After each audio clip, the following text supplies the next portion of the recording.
But whatever they're highlighting is not everything that is there.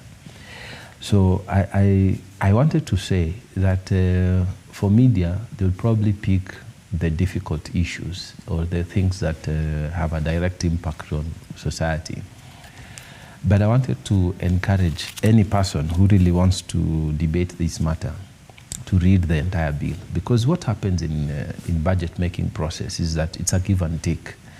The amount of money is limited, yeah. So everybody is taking, and when you take here, it cuts here. When it cuts here, it takes here. When it cuts here, it cuts here. That is how budgeting is done, and it is a very difficult process. So what I want to say is that inside that proposal, the legislative proposal, there are good things and there are bad things. So let me just say, there are things that affect us negatively and there are things that affect us positively. Like now, there are some rebates that were given on the affordable housing proposition.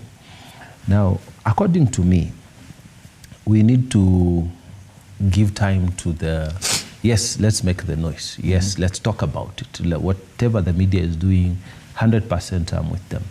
They must highlight that this is going to hit us, this is going to hit us. And this also gets a response from members of parliament, because when you talk about it as media, MPs... We talked about the Finance Act of 2023.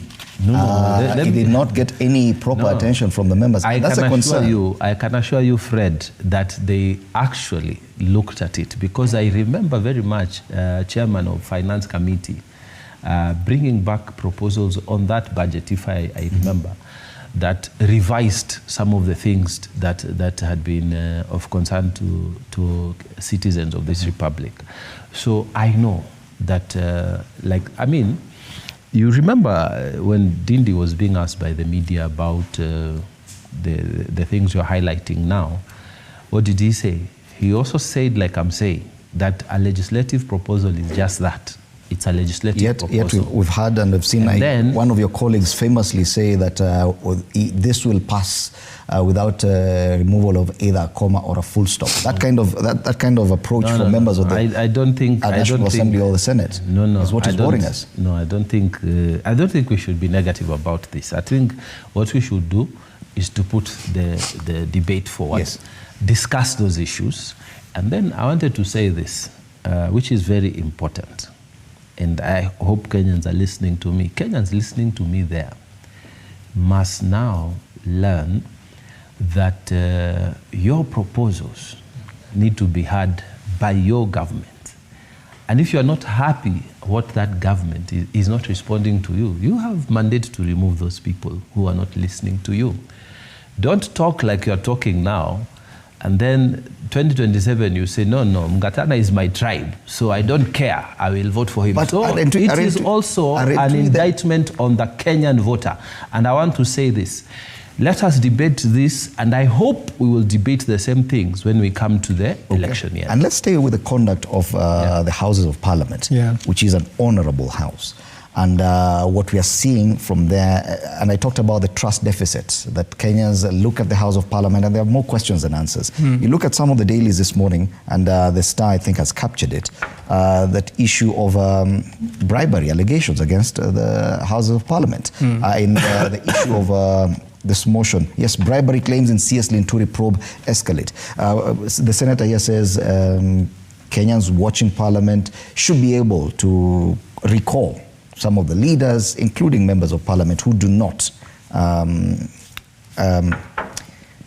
go with what they want. But what we're seeing now, are you hopeful with the conduct of this 13th Parliament? Yeah.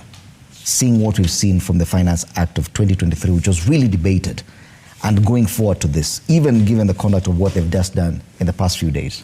Yeah, before I tackle your question, let me tell my brother here, Honorable Mungatana, that I'm so disappointed when he says this, because, Honorable, do you know that I worked in Ngao, I worked in Tarasa when I was a missionary there, and when you're telling us that MP are also being taxed, I worked there when there was no telephone line, there was no electricity.